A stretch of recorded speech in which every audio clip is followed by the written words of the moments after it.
Good evening, everybody. Thank you, everybody, for joining us. My name is Sandro Galea, and I have the privilege of serving as Dean of the Boston University School of Public Health. Thank you for joining this public health conversation. These public health conversations are a series of conversations that we host around critical issues in our time relevant to public health. Today's topic is about women in science, what is still in the way, where we are really fortunate to be joined by several distinguished women scientists who will be discussing their work, their first-hand experiences, and their challenges and accomplishments. Before we begin, a few acknowledgements. First of all, I would like to thank the team in the Dean's office who make these events happen, particularly Alicia Noel and Meredith Brown. Thank you. I would also like to thank our Emerging Women Leaders Program, which is a career mentorship program for doctoral students at the school. The goal of the Emerging Women Leaders Program is to support students in developing and growing into thriving, productive, and engaged leaders and scholars in their field. I would like to thank in particular the co-founders of this group, Drs. Veronica Wirtz and Dr. Selma Abdallah, for creating these mentorship opportunities to support women in science. And I would like to thank all of you. I'd like to thank everybody who joins us for these events and who's joined us here today. Now I'm going to turn this event over to Provost Jean Morrison. Provost Morrison was named University Provost and Chief Academic Officer of Boston University in January 2011. She provides leadership for the university's overall academic, budgetary, and planning processes and oversight of its academic programs, research, global programs, enrollment, and student affairs. At Boston University, Dr. Morrison is professor in the Department of Earth and Environment. She's a geologist by training. Her research in earth sciences has focused on understanding the evolution of the Earth's crust over time, with particular emphasis on the physiochemical characteristics in earthquake fault systems, as well as the properties of the Earth's deep crust. She has served as an editor of the Journal of Metamorphic Geology and associate editor of both the American Mineralogist and the Geological Society of America Bulletin. Prior to her arrival at Boston University, she was professor of earth science and executive vice provost for academic affairs at the University of Southern California. Provost Morrison is going to be introducing speakers and facilitating today. We are truly very fortunate to have Provost Morrison with us, and personally, a word of gratitude to Provost Morrison for joining us, given this how busy this time is, perhaps busier than any other November ever in the history of November. Provost Morrison, over to you. Great, thank you very much, Dean Gilley. I appreciate the kind introduction. Good afternoon, everyone, and welcome. The School of Public Health performs a vital service in facilitating these programs, and I'm really delighted to be joining you for this important, timely discussion with such an accomplished panel of scholars. The topic at hand today is one that is near and dear to my heart, both personally as a scientist, in my current role as the Chief Academic Officer at Boston University, and also as the mother of a daughter in a PhD program in biomedical engineering. There's no doubt that women in science continue to face barriers to success. While progress has been made, we have a long way to go in ensuring that all scholars receive the support, encouragement, and tools necessary to succeed in this field. Today, we will hear from a panel of incredibly talented women scientists, each of whom will speak about their work and their firsthand experiences in navigating a field that can at times be deeply challenging. Every female scientist has a unique story to tell about the challenges she has faced and the barriers she's overcome. Nevertheless, we see some common things that appear in many success stories, one of which is the role of mentorship. The importance of mentoring to the life and mission of a university and to the life and work of an individual really can't be overstated. I expect that a good many of us here today have greatly benefited in our academic and professional careers from a person or people who've who've taken the time to spend with us, to listen, to share experiences, offer frank and honest advice, and to help nurture us in our work and development. It's that kind of personal investment and encouragement that stays with you throughout your life. And as many of us, I suspect, have returned the favor to mentees of our own at some point in our careers and are probably actively doing so now. I know that all of our distinguished panelists today can speak both professionally and personally to these issues, and I'm excited to hear what they have to share. So I'll introduce all four, and then when we begin, I'll do just a brief call out as we switch speakers. So first, we'll hear from Melissa Begg, Dean of the Columbia University School of Social Work. Dean Begg is an accomplished scholar, committed educator, and creative administrative leader.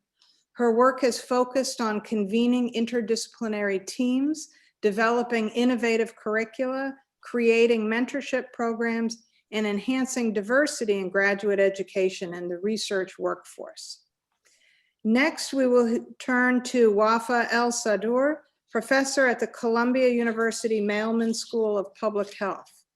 She's a prominent researcher and has led numerous epidemiological, clinical, behavioral, and implementation science research studies that have furthered the understanding of the prevention and management of HIV, TB, and non-communicable diseases. Third, we will hear from Lisa Sullivan, the Associate Dean for Education here at the BU School of Public Health. She has authored numerous textbooks, including Essentials of Biostatistics in Public Health, which is now in its third edition. She's the recipient of numerous teaching awards for excellence in teaching, including the Association for Schools of Public Health Pfizer Award and the Pfizer Award for Teaching Excellence. Finally, we will turn to Michelle Williams, Dean of the Faculty at the Harvard T.H. Chan School of Public Health. Dean Williams is an internationally renowned epidemiologist and public health scientist, an award-winning educator, and a widely recognized academic leader. Following our panelists' remarks, we'll have a question and answer session with all of you in our audience. You're welcome to submit questions throughout the session on Zoom. And with that, I'm delighted to turn the podium over to our first distinguished guest, Dean Melissa Begg. Melissa? Thank you, Jean. Thank you, everyone, for inviting me here today. It's a real honor to be on a panel with these women, some of whom I know personally, some not, but all of whom I admire deeply from near or far. So thanks for having me today. I thought I'd start by giving you just a quick thumbnail sketch of my career, where I've been up until this point, so you can hopefully get more insight into the reflections I will share for whatever they are worth. I have been on faculty at Columbia for over 30 years. And since September 2019, just the past 14 months, I have served as Dean of the School of Social Work. Prior to that, I was a professor of public health for 25 years, having spent about 5 years as Vice Dean for Education, working closely with wonderful colleagues like your own Dean, Sandra Galea, on an ambitious renewal of our MPH curriculum. And after that, I went on to spend 5 years in the Provost's office as Vice Provost of Academic Programs for the university, overseeing educational programs university-wide. And then my career evolved and I took on the role in social work. And you have to recognize that public health and social work, of course, share the same social justice roots. And I'd finally come to realize over the course of my career the degree to which so much of human suffering is manufactured. We engineer it through our policies. But if we created it, we can change it. And that's why I love being at Columbia Social Work, because I feel this is a group that's working like public health on society's toughest challenges, working on poverty and economic opportunity, on race and racism, on immigration, on technology and society, and on the aging society. And we consider both the population level and the individual level aspects. And it's a great opportunity to affect meaningful change. So I'm grateful to be there. And as I was preparing for today's session, I realized I took over from a man in every one of those 3 senior leadership positions that I just described to you. So this seems particularly salient. The subtitle for today's session is "What is still in the way?" So that question assumes that there is something or some things that are still in the way of women succeeding in science. And there's indeed, if you take a look, ample evidence of bias against women in STEM fields. Even women with the same accomplishments as men, women are viewed differently from their male counterparts. And you've seen these studies. There are studies of job applications with randomly assigned male or female names. There are letters of recommendation with male or female faculty that are written differently despite very similar accomplishments and stages of career, seemingly. They use different language, brilliant versus hardworking, different lengths, long letters versus shorter ones, and doubts raised about, yeah, so good so far, but what happens next with this individual? Teaching evaluations consistently demonstrate gender bias. And then, of course, there's that great example of musician tryouts that I love. All right, so getting a little bit away from STEM, but it's the same principle at work, right? So musicians try out for orchestras, and when those auditions are unblinded, men get the jobs in the main, but once they've been blinded, all of a sudden we get 50-50, all right? So the results are we have discrimination, subtle and not so subtle, in promotions, in compensation, and in professional development opportunities. So the upshot of all of this is that we imagine or aspire to have a meritocracy, but things really aren't all that objective at the end of the day. And it might not even be all that intentional, but intentional or not, the damage is very real. And I say that as a white woman who's had a career in science, and the damage can be exponentially worse for women of color.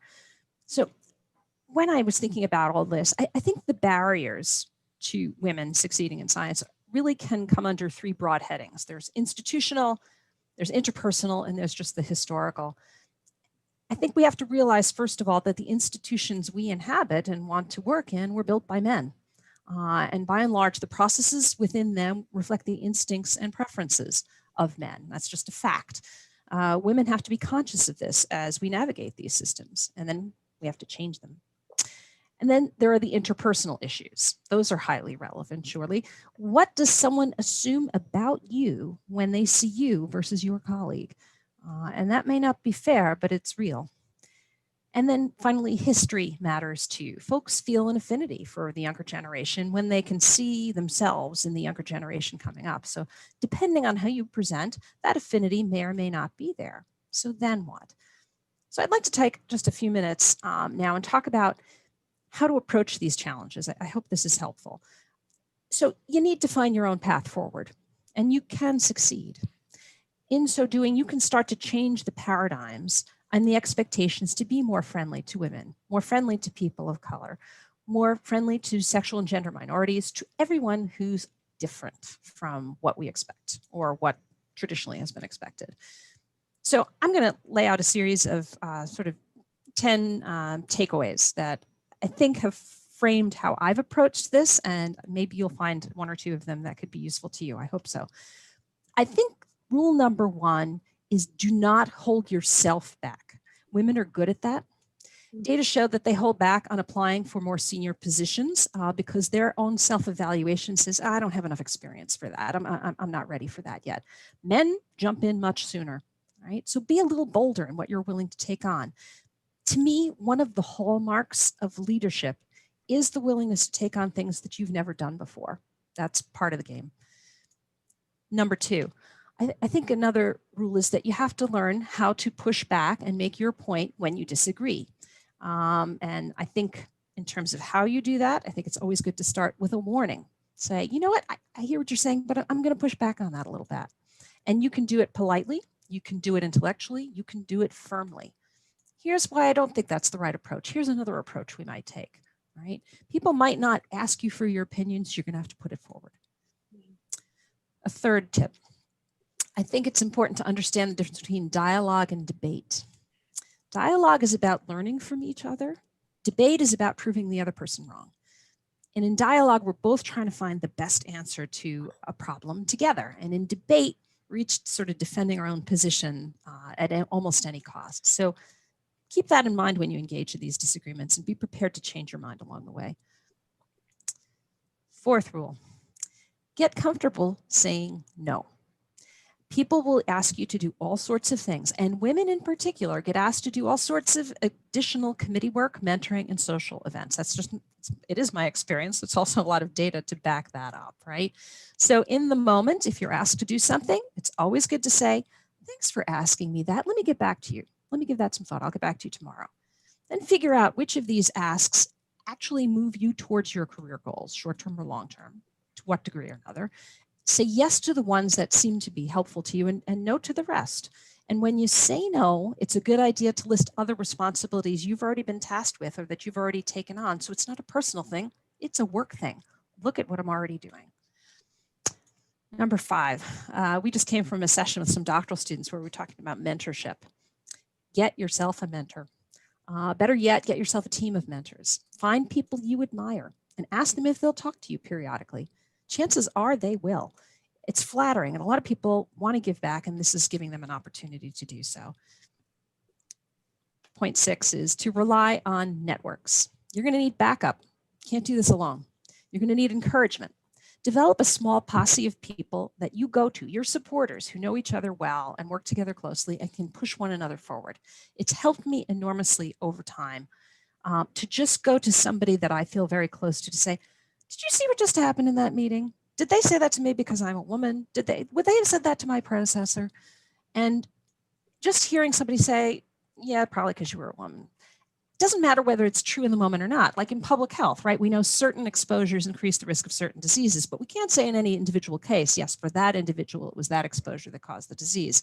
Same thing with this sort of bias in the workplace against women. You never know if that was the specific case in an instant, but you know overall it does. And just sort of acknowledging that and recognizing it can help you move on.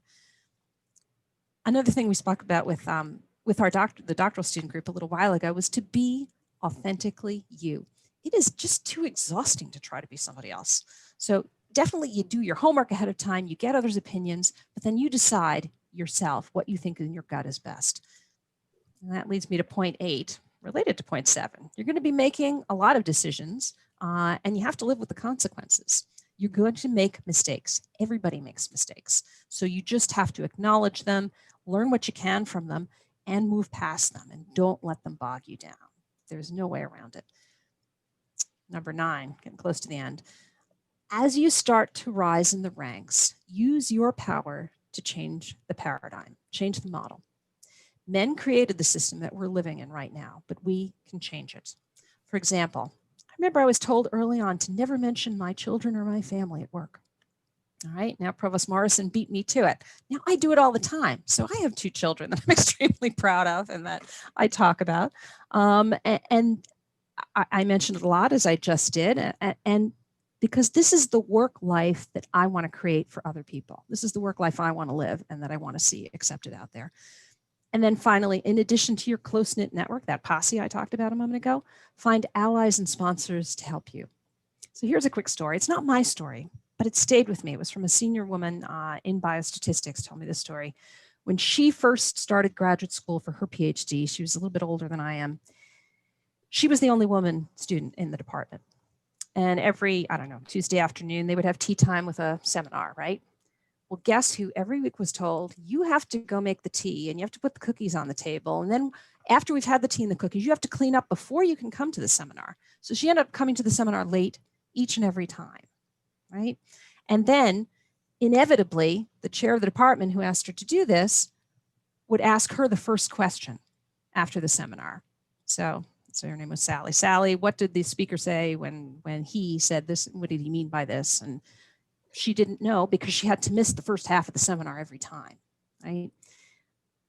I learned a lot from that because she talked about, she just put up with it for a year or so until one of her fellow students, who was male, went to the department chair and said, I don't think it's fair that you do that to her every week, and I'm willing to do it. So there are allies out there who can help us. And so we need to enlist them. We need to put on a unified front. So those are my ramblings, Jean, as I start thinking about these questions. Great. And I look forward to hearing from others. That's wonderful. Thank you very much, Dean Begg. So now we turn to Dr. El Sadr. And thank you very much. And I really appreciate the opportunity. I'm going to share screen, show some slides. Oh, which ones? I think they're these.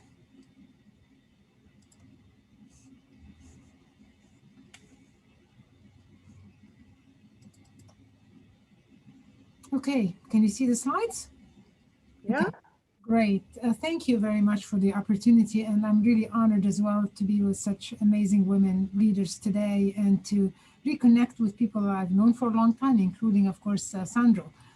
So it's great to be here.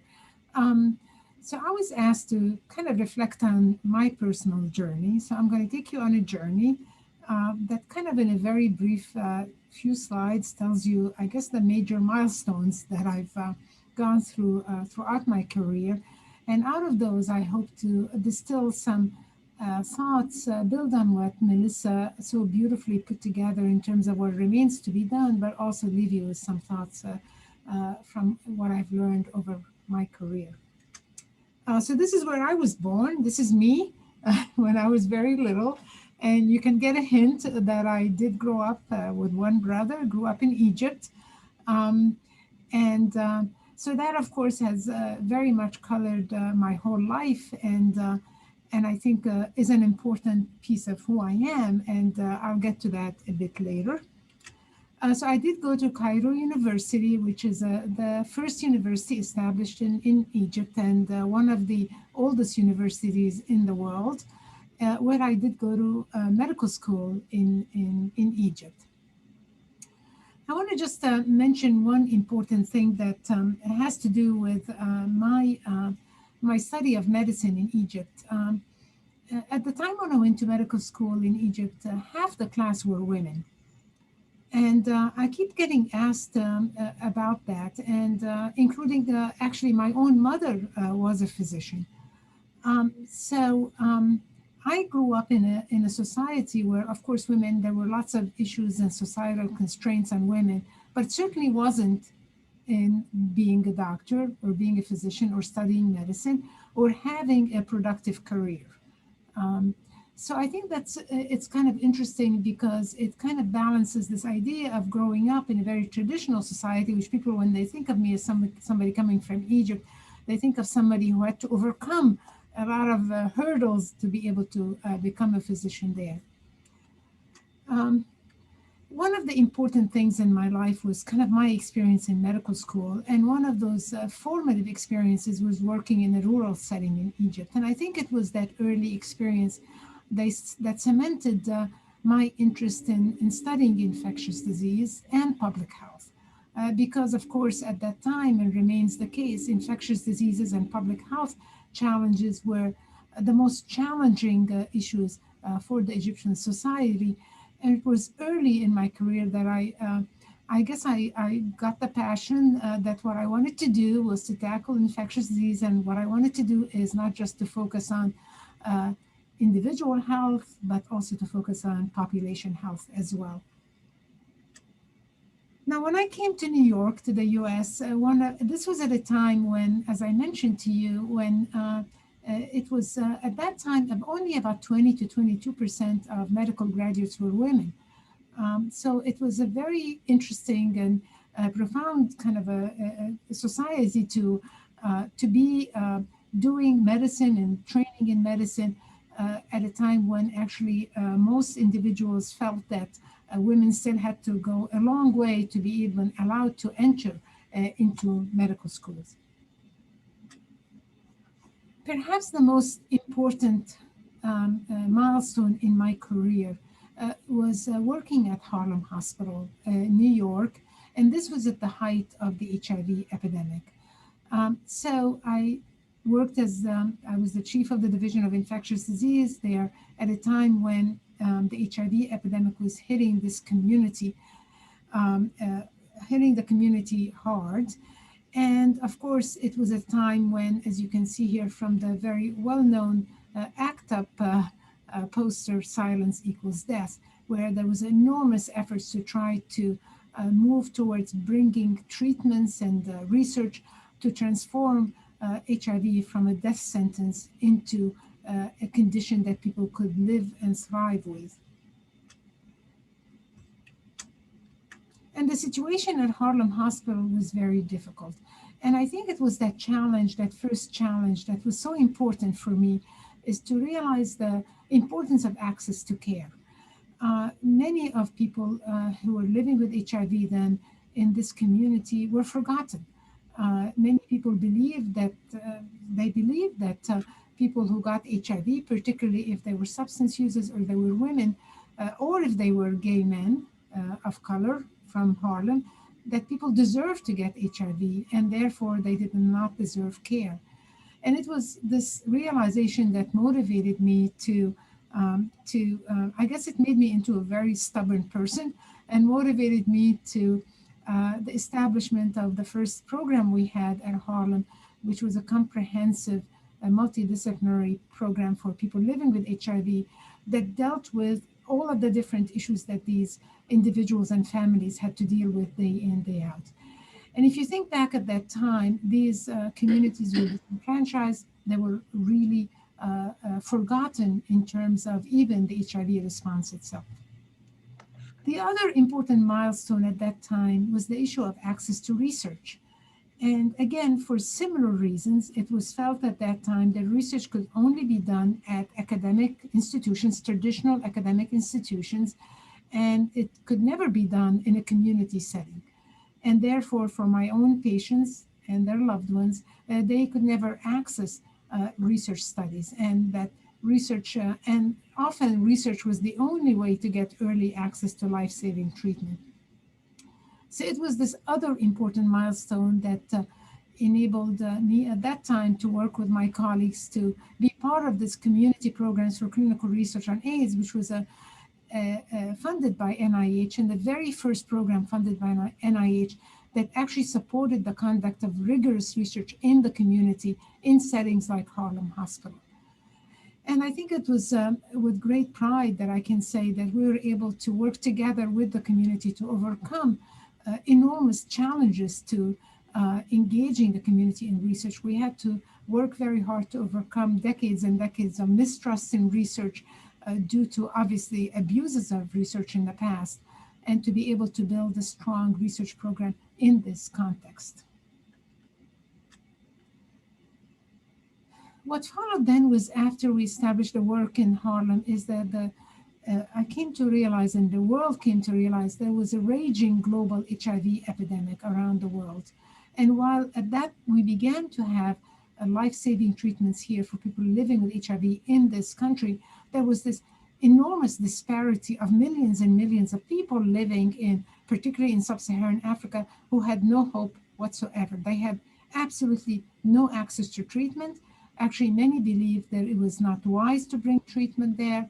And many believed that bringing treatment would only lead to development of resistant virus, that Africans would not be able to understand the treatment, healthcare workers in Africa would not be able to learn how to provide the treatment, and many other issues were raised as to the impossibility of bringing treatment to African populations living with HIV.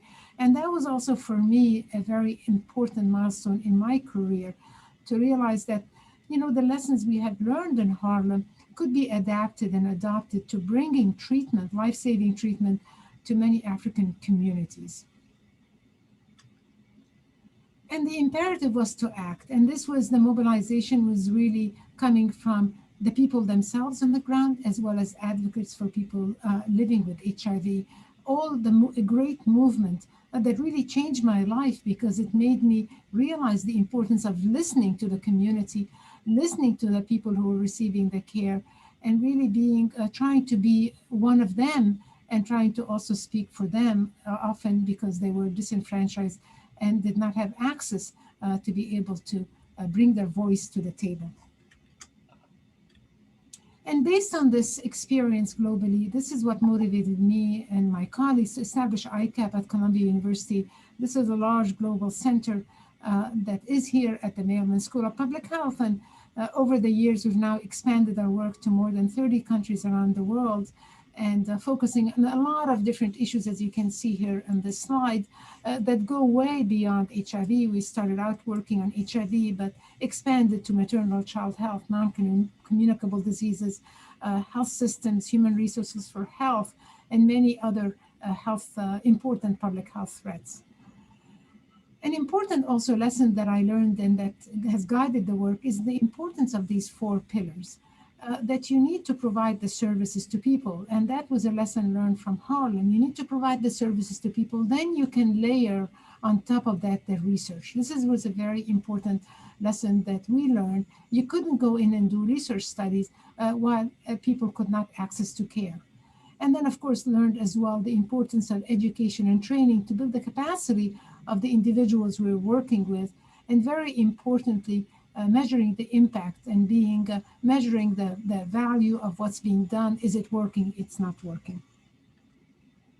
And actually out of that came another important lesson that I've learned, which is that this bi-directionality, that often people who work in the North, in the global North, like in the US or other similar areas, we believe that we have the answers. We may believe that we have the answers, but probably one of the most important lessons I learned in my early years at Harlem is I did not have the answers. I had to learn how to listen. And it was these early lessons that I learned from my own patients and their families that really were instrumental in shaping the programs and the research that we did. So I feel like the lessons from Harlem were very instrumental in guiding our work, the global work, and vice versa. I also believe that the bidirectionality, there's so many lessons from Africa that we've learned that are doing so much better, lessons that we need to pay attention to in responding to not just HIV, but other health threats, including COVID, from the response in Africa. And then came COVID. And I think it's hard to, I feel like my life has been really sort of shaped by two epidemics, and now we're living two epidemics, or I'm living two epidemics. All of us are living through two epidemics at the same time, probably for the first two pandemics at the same time, probably for the first time in history. The HIV pandemic continues, it's not gone away. And now we have, in addition, the COVID-19 pandemic that is affecting all of us on this call and the global community overall. And it was the same lessons that we've learned in terms of the HIV pandemic that have also guided us at ICAP in terms of the response to COVID-19 around the world, focusing again on building the capacity of the people on the ground, helping them to take the solutions that they have and then trying to assist them in taking those to action. So let me end by what remains to be done. And this is just summarizing what I've just said. I think there are lots of biases that remain, and we have to really acknowledge those. And there's biases against women, there are biases against immigrants, there are biases against foreign graduates that often, there are even biases against those who are graduates from, I don't know, the Ivy Plus or Ivy League institutions versus those who are not. And there are also, of course, biases against people of color. So there are multiple biases, and they all interconnect and interrelate to each other. And I'm cognizant that if we don't overcome these biases, it's more than women. It's all these other interrelated issues that often come to play. I think also another issue that remains to be done is there's an appreciation of certain types of science as being of more value than other areas of science. And you see that everybody thinks what they do is more important. If if you're a basic scientist, that's really where the science is, and there's an underestimation of clinical research and clinical science until you have to do it. Then you realize how tough it is. And there's also as well population science and implementation science that are often thought of as less rigorous. And the challenge is how can we, because we know that women and others are very interested in all areas of science, and we need to work very hard to bring across the value of each area of science. I think Melissa touched on this, the diminishing women's unique personalities in the way of working and leading is very, very important. There is this, this need or this compulsion to have women be molded into what they should do or how they should behave and how they should lead. I think raising the issue of work-life balance, I very much, and we discussed this in the prior session, is I feel like unfortunately this issue is raised with women. It's not raised with men as often as it is with women. And I push back whenever anybody mentions the issue of work-life balance. Many times people have told me, oh, you work so hard, or you're so busy, you can't take this on. And my answer is, yes, I can, because nobody asks a man if he's too busy and can't take it on. I think also the recognition of women's unique capacity to bring people together and nurture others. And that's a value that's often forgotten. The ability to bring teams, to nurture teams, and to is very important and needs to be appreciated. And lastly, and it relates to, I think, what Melissa said as well, is allowing women to pave their own way rather than walking well-trodden paths. That's really important, to allow women to do something that they want to do in their own way, in their own, with their own approach in their own manner, rather than expecting them to move down a well-trodden path. So final thoughts, ideas, thoughts. Number one is that career trajectories are unlikely to be perfectly straight lines. I tell that to all my students. It's not going to be a line from here to there, and it's going to be a straight line. You have to be willing to take detours and jump on opportunities as they arise. Always follow your passion. Seek mentors who are knowledgeable, supportive. I didn't mean challenging that they're challenging, but that they challenge you so that they are challenging to the mentee. And work with people you like and respect. This is very important. We all spend too much time at work. We need to work with people that we enjoy working with and that we respect. Build teams that share your vision and your ethos, very important, so everybody's moving in a similar direction. Focus on the important issues and forget things that are not important. Be nimble, be flexible. Look at what the situation is and be willing to move into a new direction. Listen carefully, as I said before, very importantly. It's more important to listen than to speak. And it's really important when you're working across cultures, whatever they may be in the United States or internationally, to be willing to listen rather than to walk in ready to speak. Connecting the dots is very important. Connecting people to each other, connecting problems to each other. I think that's also very helpful. And last but not least, I always say, if you believe in something, never take no for an answer. Thank you very much. Appreciate it. Great. Thank you very much, Professor Al-Sadr. That's great. I like that last point. So we turn now to Dean Lisa Sullivan. Lisa?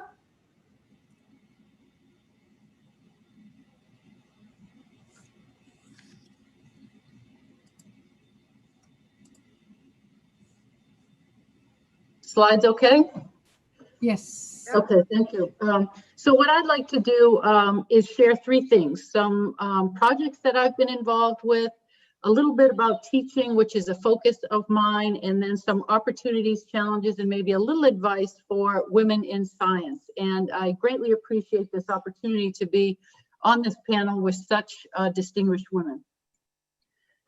So first, some projects. I've had the opportunity over a few decades now to work on lots of different projects. I just like to highlight a few because I think the projects made a difference for people, and the people I had the chance to work with made a difference to me. And so I just like to share a few examples.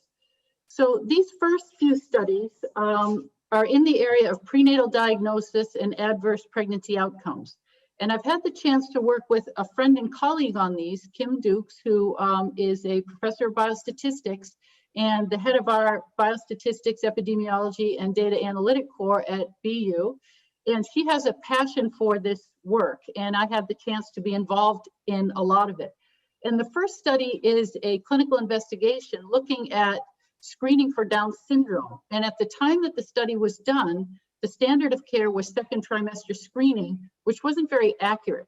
And so this study aimed to look at whether there might be a benefit to doing first trimester or some combination of screening. And the result of this study was actually a combination was far more accurate. And on the basis of this study, that changed the standard of care in the United States for Down syndrome screening. The second is a clinical trial looking at single versus weekly courses of antenatal corticosteroids for women who were at risk for preterm delivery. And at the time, obstetricians were prescribing weekly courses of steroids when there was no data that that was efficacious. So this was a trial that we did to look and see, was there any benefit to prescribing weekly courses? And in fact, this was a very controversial study. We ended up stopping the study early because there was no benefit. In fact, there was harm. And we were able to get the study published because of the sheer dedication of the investigators. They were determined to get this out there because they felt it was so important. And this too changed clinical practice.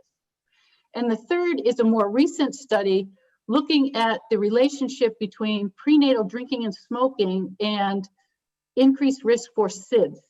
There have been lots of case control studies looking at risk factors for SIDS. Unfortunately, no one really knows what causes SIDS. And this study was the first prospective cohort study looking at these risk factors for SIDS. There probably will never be another like it because it was so time-consuming and expensive to conduct.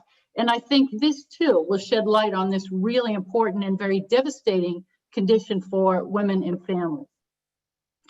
The next set of studies come from the Framingham Heart Study. I've had the great opportunity while here at Boston University to work on the Framingham Heart Study. And the first project that I want to highlight is the National Cholesterol Education Program. And this was a study that we did looking at risk factors for cardiovascular disease. And this particular study actually supported the prescribing of statins to reduce cholesterol in people at risk for cardiovascular disease. And it got a lot of interest. The second is in the bottom right corner, which is a study looking at risk factors for atrial fibrillation. And I bring this up because atrial fibrillation is a very common heart arrhythmia, affects about 3 million people in the United States, and oftentimes young people, very fit people. And I had the chance to work on this study with Amelia Benjamin, who is a professor of medicine here and the assistant provost for faculty development on the medical campus. And she cares about mentoring more than any other person I have ever met. And so I just greatly appreciated the opportunity to work on that project with her. And these are some other examples of things I've been able to get involved in because I've always had an interest in education. So while working on research projects, I've also been very interested in education and teaching. And I had the chance to produce some of these papers for clinical investigators around analytic topics. And I just thought it was such a great opportunity for me, given my interest, a way to take advantage of my passion for education and the work that I was able to do with my very generous collaborators. This last project is the one that is the most important to me. I was the principal investigator for the Summer Institute for Training in Biostatistics here at Boston University from 2003 to 2015. We were one of 3 sites who were initially awarded this project. It was a training grant to interest undergraduates in the field of biostatistics. And I was involved with it for 12 years, and I still am today. Other people have taken the lead, but they're generous enough to let me come in and still talk to the students. This is a picture from 2004, a group of us on the steps of our Talbot building. And many of the people in this picture now hold PhDs in biostatistics and are faculty at top schools. And I'm just really proud of that because these students engaged in it, got interested in the field, and took it from there. And they're just doing wonderful things. This is a picture of what my career has looked like. So I started in the 90s doing a lot of research and then some teaching. And over time, things have changed quite a bit. I've gotten myself more involved in administrative work because people would say, oh, Lisa, you're organized. Would you like to do this? And I'd say, yes. And then something else would happen and I'd say yes to that. And so now my work balance, if you will, is very different from where I started. I do a lot of teaching because I really love it. And I do administrative work because I enjoy that and I'm given the chance to do it. Unfortunately, I do less research than I used to do, but something had to give. And so this is where I am now. I didn't intend for my career to end up this way, but it just happened over time. Teaching is very important to me, and I think it is a great privilege and a great responsibility. I love meeting and working with students. I teach introductory courses and some more advanced courses. I love hearing from students, and to me, there's nothing better than getting an email 3 or 5 or 10 years after you taught a student, and they say, I remember you, or I bump into somebody in an airport. I had you as my biostatistics instructor, and I really liked that course, or you helped me do something. I just think it's such a privilege to be able to work with people in that way. I've also had the chance to publish some textbooks in biostatistics, which I just enjoy doing. And more recently, thanks to Dean Gilley and his collaboration and encouragement, we did a book on teaching public health, and more recently, an introduction to public health. So it got me a little bit out of my comfort zone, but I was very happy to participate in that project.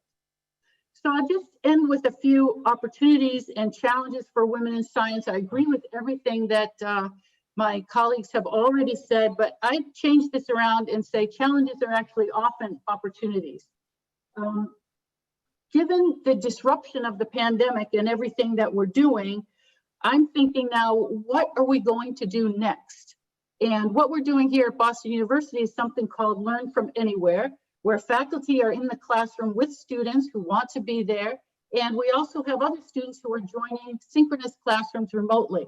And I want to thank Provost Morrison for her leadership on this. I think it's the right thing to do. I think it's a great model. It's not easy, but I'm really proud to be part of it and doing it here at Boston University. But I think there's a lot that we need to continue to do. How do we maintain this momentum for change and adaptability as we go forward in higher ed? How do we balance flexibility and academic rigor? How do we continue community engagement around teaching, which has been so great these past 6 months? And then I think most importantly, how do we create and maintain more inclusive learning environments? So these are the kinds of things that I'm getting involved in now in teaching, and I'm really happy to be part of these conversations. So I'll end with some advice for women who are maybe starting in this field. I would say if doors open, go through them. At least take a look at what might be on the other side. And if you are in a position to open doors for others, please do so. Because I would say I certainly would not be here were it not for lots of very generous people opening doors for me and giving me the chance. And as others have said, don't be afraid to take a peek through that door and see what might be on the other side. And if you give it your best, probably things will work out the way you intend. We also, I'll just end with two last things. We also have a lot of great role models to follow. This is a picture of Marie Curie. She was a Polish physicist and chemist. She did work on radioactivity. She was the first woman to win a Nobel Prize, the first person and only woman to win the Nobel Prize twice, and the only person to win the Nobel Prize in 2 scientific fields. I'd argue she probably had more challenges than we do today, yet was able to accomplish all of these things. And she's quoted as saying, "I was taught the way of progress was neither swift nor easy." And then last, the distance to equal opportunity for women in the face of pervasive social, cultural, and legal roots of sex-based discrimination remains considerable. I had to end with the notorious one and thank her for all of what she has done for us and gotten us to where we are today. Thank you. Great. Thank you, Lisa. That's wonderfully animated. Thank you very much. And finally, we turn to Dean Michelle Williams. Michelle? Thank you, Provost Morrison. And thanks for the great presentations from the women panelists before me. I really appreciate the opportunity to be a part of this critically important conversation.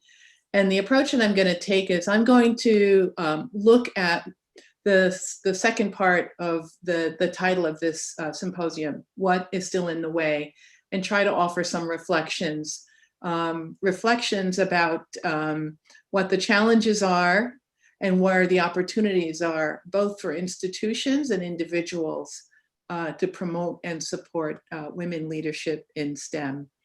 So women in science, there are, as we all know, a multitude of issues. We've heard many of them, and in the session before we discussed several of them. The multitude of issues when it comes to women in science taking our esteemed and well-deserved space at the leadership table. We could argue right from the start that our analytic abilities are underestimated and that this begins a vicious cycle that tracks young women away from math, engineering, and science studies. And that tracking perpetuates a male-dominated culture in these fields. There's also the reality that some women choose work-family balance over the pursuit of certain career tracks. Tenure track, parenting in particular, can be considered as uniquely burdensome for some women academics. And I can certainly speak from personal experience that that is a topic that is often brought up. But to attribute the lack of women in science to personal choices or pipeline issues doesn't tell the full story, because gender bias in science is sadly still very real. And we talked a little bit about this in the session before, and you've heard reference to this in the previous remarks. About 5 years ago, 3 female scholars from the University of California, Hastings College of Law, published a really incredible body of research on some of the biases pushing women out of STEM careers. Core patterns of discrimination by both gender and by race that still sadly holds true today. The first of these biases that they talked about is labeled "prove it again." That 2/3 of women interviewed for that study reported that they had to do just that, to prove themselves over and over again, because their expertise was perpetually called into question when that was not the experience of their male counterparts. The second bias is the tightrope, that tightrope that women in science have to walk as an obstacle in their career. It's a tightrope that I'm sure is familiar to most of us, walking that fine line between being perceived as too feminine or too masculine. And in fact, 34% of scientists surveyed reported feeling pressured to play a traditionally feminine role in their career. And 53% reported backlashes for displaying stereotypical masculine behaviors, such as being assertive. Third challenge, motherhood, also perceived as presenting an issue. We all know the reality. Professional women hit a wall once they have children. Career opportunities start to dry up, and working mothers' dedication and capabilities are questioned owing to stereotypical societal roles, or as we heard before, stereotypical not even being offered opportunities for career advancement. And almost 2/3 of women scientists with children surveyed have reported running into this particular form of gender bias. Often not talked about, but it is important to mention in this conversation, competition between women scientists is another sad reality.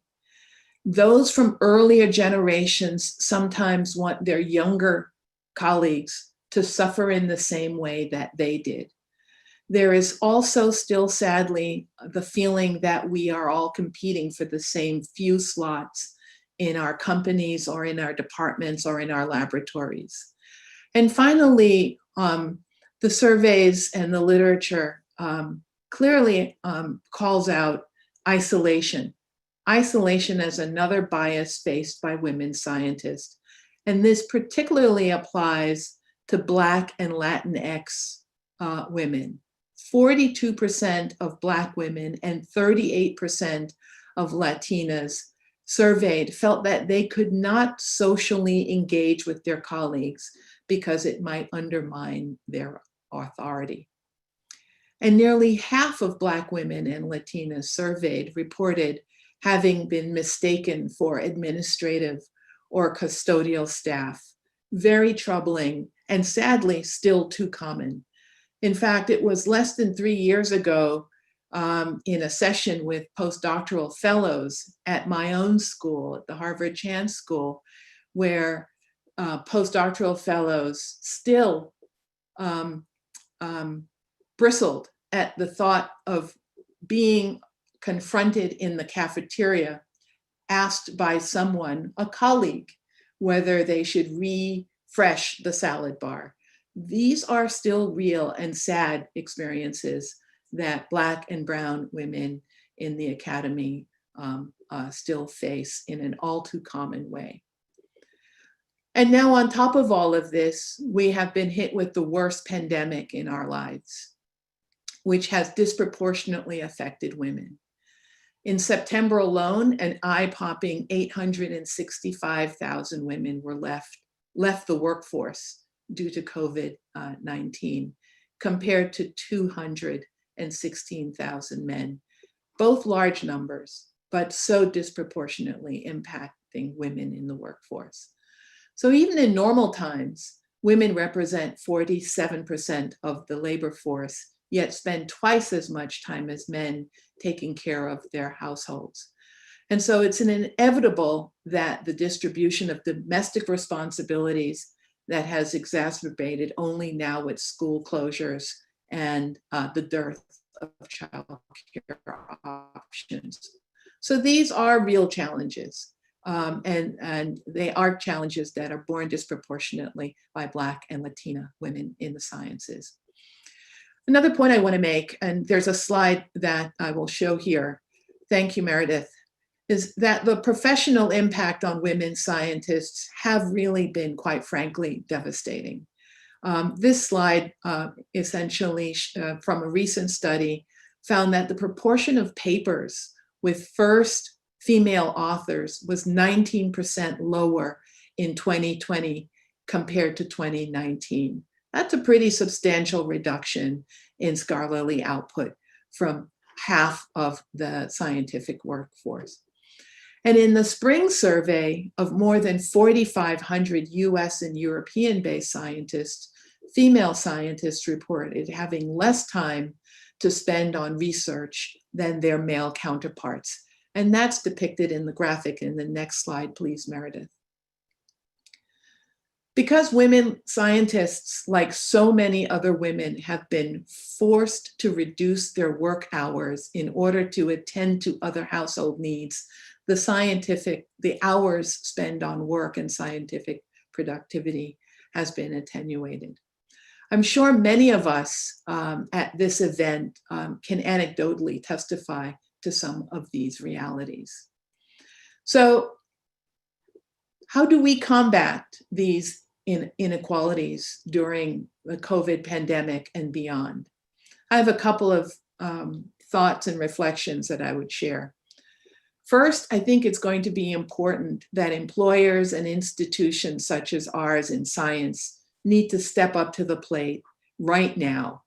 They need to recognize and address inequitably burdensome, the inequitability of the burden of the pandemic that has placed on women and has placed a premium on supporting them.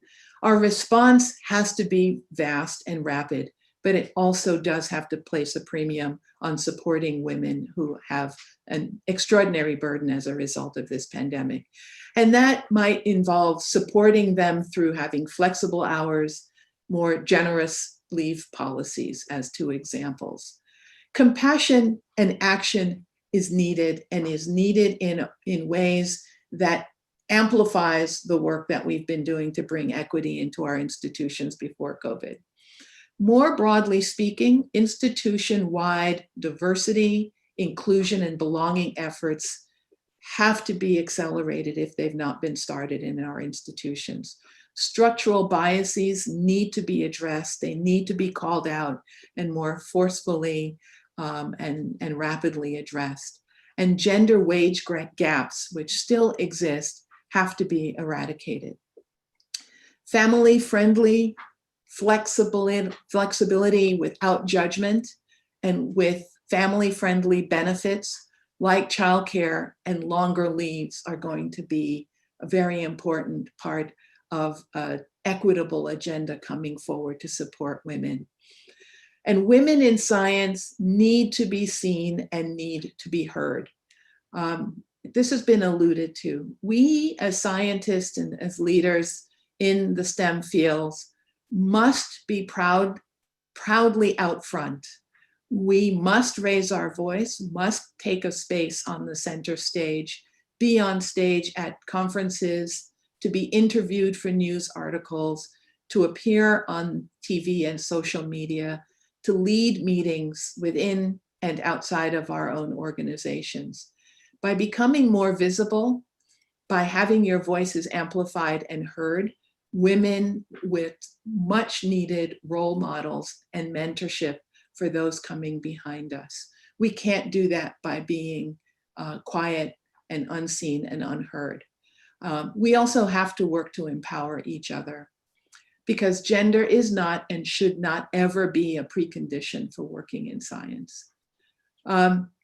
But one thing I'd want to be really clear about, it's not just the responsibility of the female scientists to lift up female scientists. And this was a point I tried to make in the early session. This is a point I also want to share with you, a recent experience we had. We recently had Ed Young, science writer from The Atlantic, come to the school and give a session with us. And he, hands down, is one of the most prolific scientific storytellers of our time. Ed always provokes thoughts in his writing, and he always opens up complex scientific material for more people to consume. And at the event last week, he said something that got me thinking about this being everyone's responsibility for uplifting female scientists. He recalled an article that he wrote a few years ago about his own responsibility to fix gender imbalance in his reporting, as well as the media's responsibility in general to offer a more balanced view. And he explored and laid bare the disparities in the number of women and men, the number of men and women quoted. In the way in which there were quotes being used, he had a course correcting experience where he realized that he had to take explicit, intentional steps to look for quotes and identify those voices from women, scientists of color, as well as voices from the LGBTQ, disabled and immigrant communities. He had to be intentional in bringing those voices forward in his own scientific reporting. And what struck me about Ed sharing this experience was he initially didn't think that he was part of the problem, but he ultimately took ownership and said, and I'm quoting him, "I assumed that my passive concern would be enough. Passive concern is never enough." Ed took the responsibility and gave greater voice to the many different components and constituents who are yet voiceless. And that includes women, women of color, disabled, and immigrant scientists.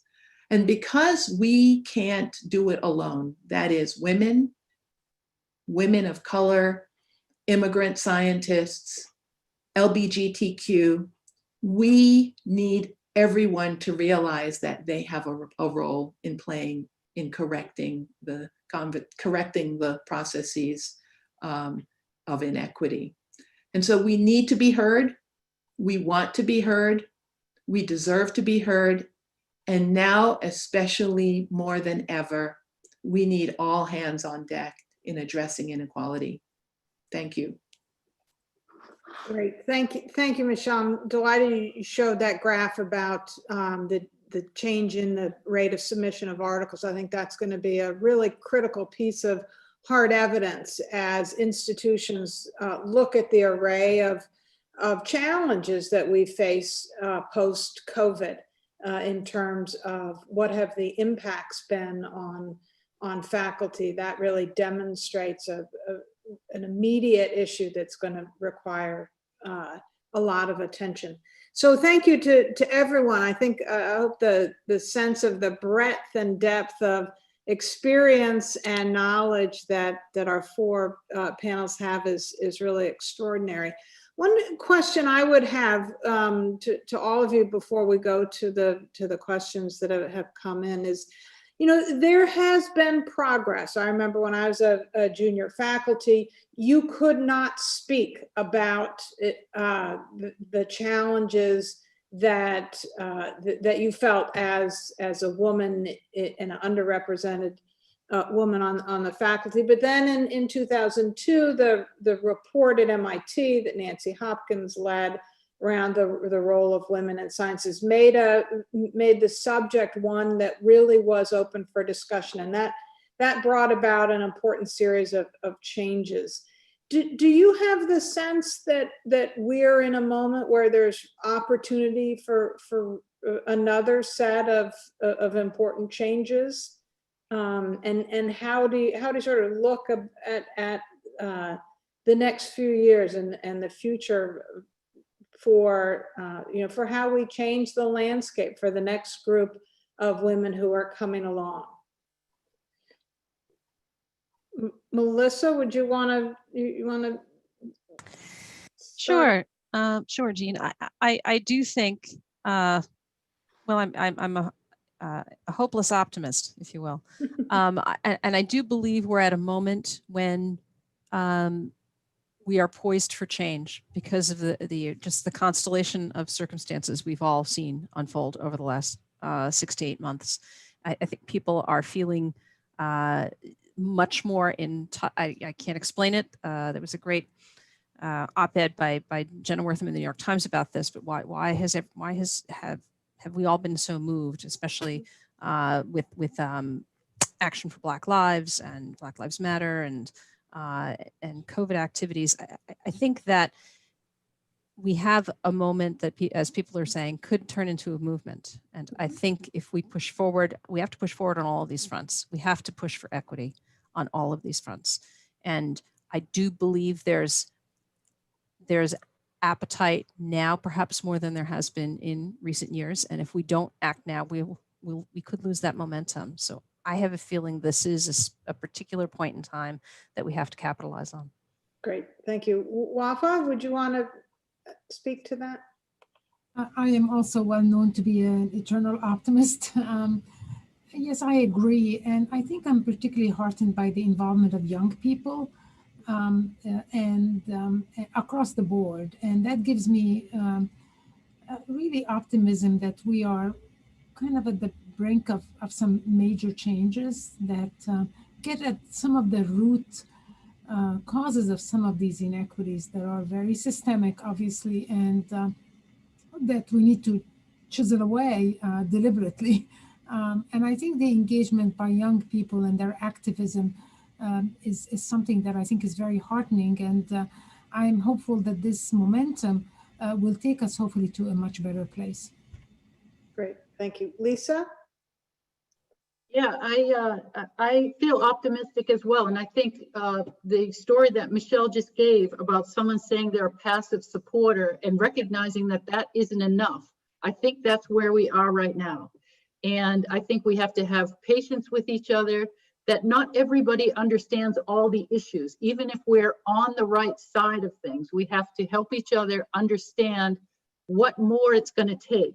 Because I think people do have the will and the interest to make things better. Sometimes they just don't know what it's going to take. So I think those people who are far more educated around these things, I'm not trying to put it on them to bring everyone else along, but I think there's goodwill and we can make change. We just have to keep talking and open these conversations so that we can figure out what action steps we can all take together.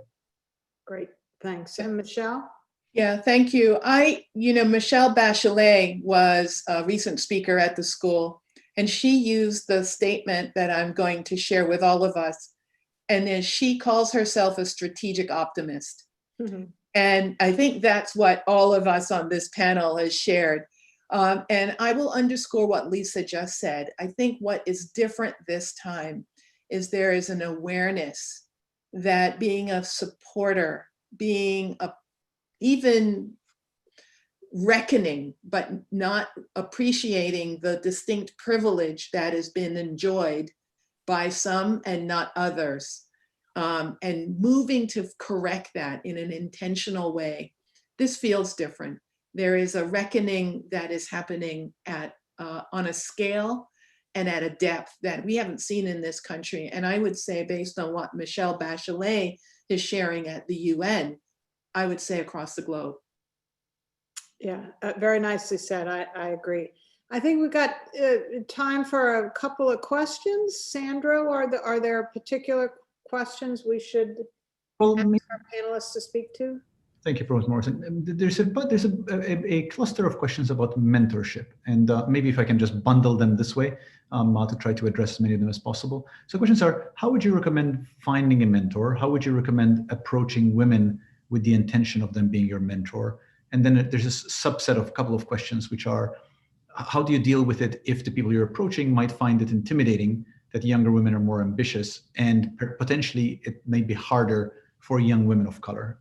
Maybe sort of that constellation of questions. Who would like to take that one? I'll try to start. Okay. I think maybe I'll take the last bit. I did see the question. What if you're approaching someone, and maybe this is my own interpretation of the question, who might be a little bit older and intimidated or feel that the younger person might be too aggressive or a little bit aggressive in their approaching a person? I would say be patient with some of us.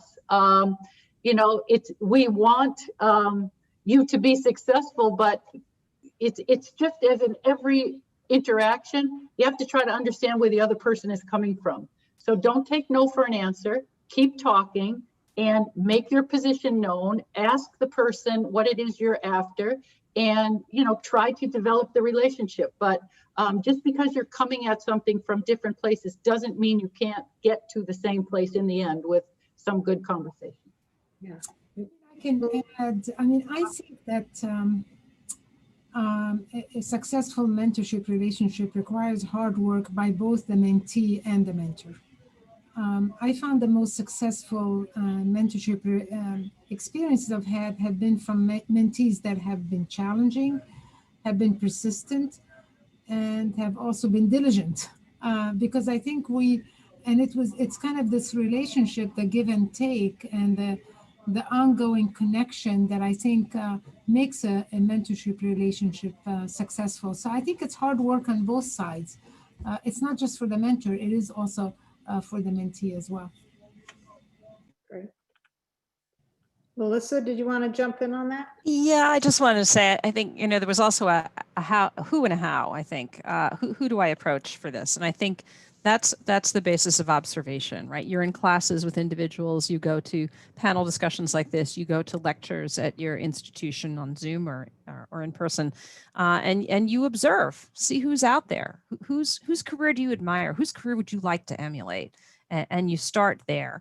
And then, as I said, I think it's best to approach a couple of different people, and people fill in different gaps in what you need to be successful. So I think the team mentoring approach is a good thing. And then in terms of how to approach them, I want to underscore what Lisa said about be patient. It's a matter of trying to find out, what do you need out of this and what do I need out of this? Because it's got to be mutually beneficial. And I think, for that first approach, you got to do your homework. This is why I'm approaching you. This is what you've done in your career that I would like to do as well. I'm really impressed by your work in this particular area. Come with a speech about why you've chosen that person, and then lay out some ground rules. Like, I'd like to talk to you once a month, or I'd like to talk to you quarter. Give some parameters such that that you have somewhere, that person has somewhere to start. They know what you're looking for. You know what you're looking for, and that just makes the conversation easier, because otherwise, the person might be thinking, well, what do you want from me? I don't know how much I can give you. Just be really explicit, and then respond if they want something a little different from what you want. But it's taking that first step, and you'd be amazed at what can happen from there. If I may, because Melissa's point is a really important one. My newest mentor came from a recommendation from one of my oldest mentors. I was at a place where I clearly needed to grow and learn. And I went to one of my oldest mentors and I said, I'm at a place where I really think I need insight into an area that I have not lived or worked in yet. And who do you think I should go and speak with? And you end up realizing that there are webs that can be brought together from a previous mentor or current mentor to future mentors. And I ended up having a few opportunities of listening to this candidate mentor talk. And after intense listening, we had a first session. And then after that first session, I said, can we do this monthly? Just 30 minutes. And we had our second monthly meeting 2 days ago. So, one of the things that you learn over time is you will grow out of some of, if you're developing, you will grow out of your mentor number 1 or N. And those N's can give you your N+ mentors, because it's a web, it's a community, it's a relationship of a number of mentors who will be with you across your journey. I would just add, I think that's an incredibly important point. Sometimes if you want to move to a different level in the administrative structure, you may need someone who has experience at that level, and sometimes it may be hard for the mentor to see you go, and it may be hard for them to really push you out of the nest up into the next level. And so that's why I think it's important for you to reach and find it. Hopefully it's an additional mentor, but sometimes it's not. And Michelle, you've just touched on too, and you too, Jean, that we like mentors too. I mean, the mentorship is useful at every career stage. There's always somebody who has something to contribute to your thinking. And it's wonderful when that comes together. Mm-hmm. Maybe Is there another question or two? There are actually an abundant number of questions. Let me take one from Jessica Fetterman, which I think builds a little bit on something Dean Williams said.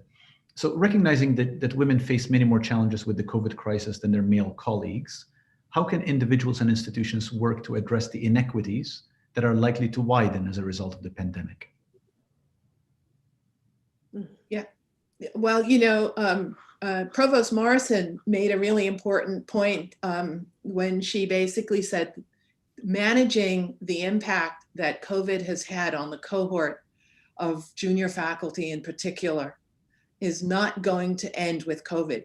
This is going to be a cohort effect that institutions will have to make allowances for when they evaluate and assess individuals whose careers at such an early vulnerable stage in their career has been impacted by this. And I don't think we have all the answers yet, Jessica, but this is where it is important for the institution and the leaders in institutions now to begin to think creatively and thoughtfully about how to mitigate the harm that these disruptions have had on the career. It's not going to be like the cohort before COVID. It will look different, and the dossiers and the way we assess them will be different. Agreed. And I think that's true for the cohort of faculty. And I think we will see similar kinds of cohorts among doctoral students, working to complete their graduate degrees and then move into roles in the academy and in work. We've got a lot of work ahead of us to sort this out for not only junior faculty, but students as well. Shall we move to a different question? This one's from Veronica Wirtz. Can you talk about unique opportunities in your institutions, or presumably others that you're aware of, that the pandemic and racial justice moment, has highlighted about ways to address institutional barriers to diversity in leadership positions? I'll start with this one because I think it's one that's really important. Academic public health, and some of you, Sandra, I know you've heard me speak to this before. Academic public health, the pendulum really swung towards the more methodologic and technocratic aspect of what we do. And those of us who work more in the center or even in the practice, way in the practice end, struggled to find voice and, equality in some of our departments. And what I am seeing happening is a real mutual respect that is increasing and improving for those who are methodologists as well as those who are on the practice end of the spectrum. And that's a healthy place for an institution that prides itself on public health science and public health leadership to be.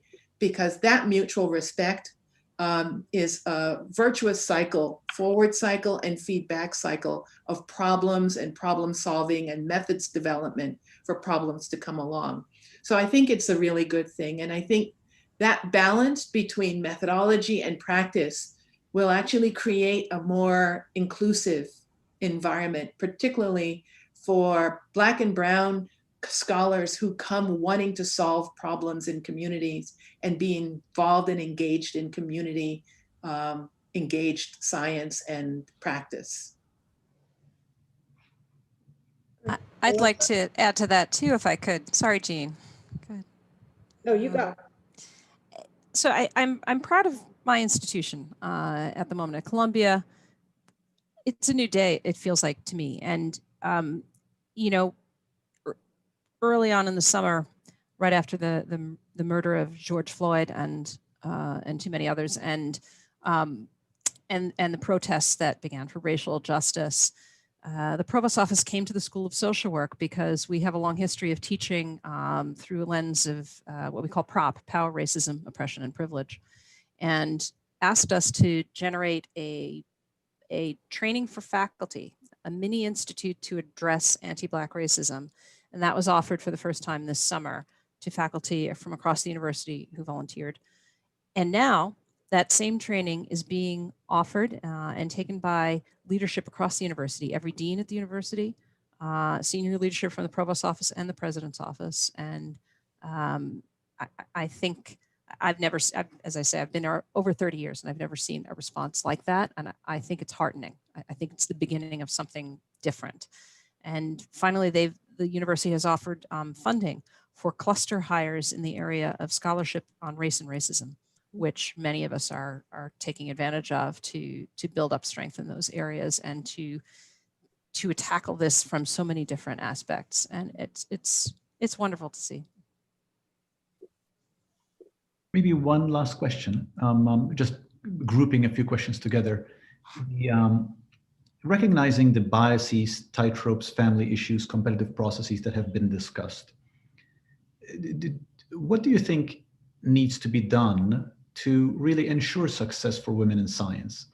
What needs to be done to affect the kind of culture change that needs to happen? And do we need to rethink some aspects of how we do science?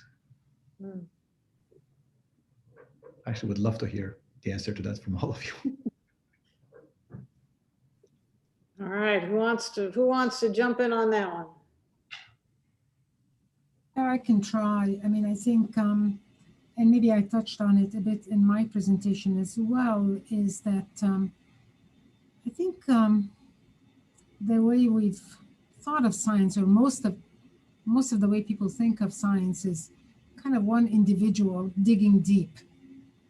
You know, it's like you kind of focus on your one individual, and you, as a scientist or as an aspiring scientist, and you focus on one small thing, and the deeper and the smaller it is, and the deeper you go, the further you go in your career. And that's, you know, I think there's a need for a transformation to happen. And I think some of you touched on it, a transformation that starts with, you know, what are the problems? What are the big problems that we're facing as a country, as a society? And what are where can science contribute? The broadest sense science can contribute to addressing some of these issues. And I think if we start that way, we will be able to build science that is much more inclusive of different disciplines, much more inclusive of people coming from different backgrounds.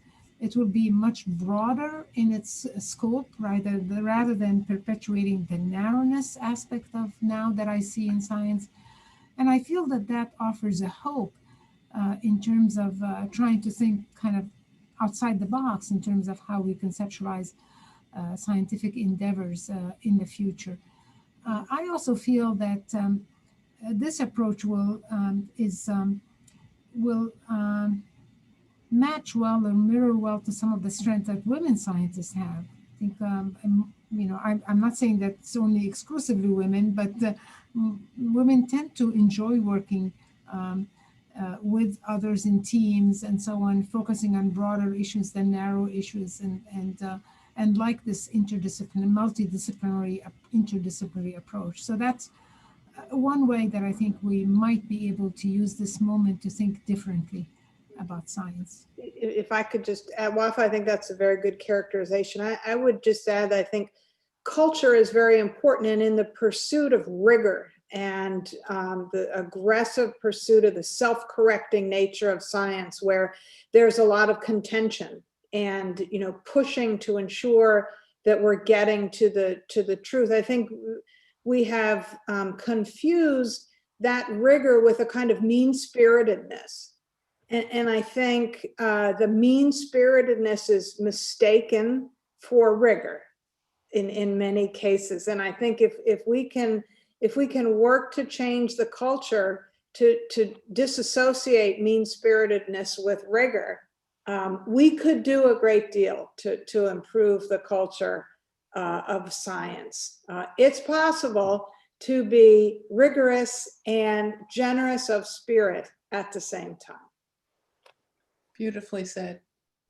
Well, that seems like the perfect ending for this conversation. Let me end on a few thank yous. First of all, as we noted in when we advertised this event was timed to coincide with the publication of Dean Sullivan's latest book, and I want to thank Lisa both for the work she's done on that book, but also for giving us the opportunity to do this as a way of marketing your book. So Lisa, thank you. Number two, I would like to acknowledge the audience for joining us for this. There were many more questions that we could ever get to, and I think it's really a mark of an excellent event when there are so many excellent questions. I want to say thank you to the audience. And number three, I want to say thank you to the panelists.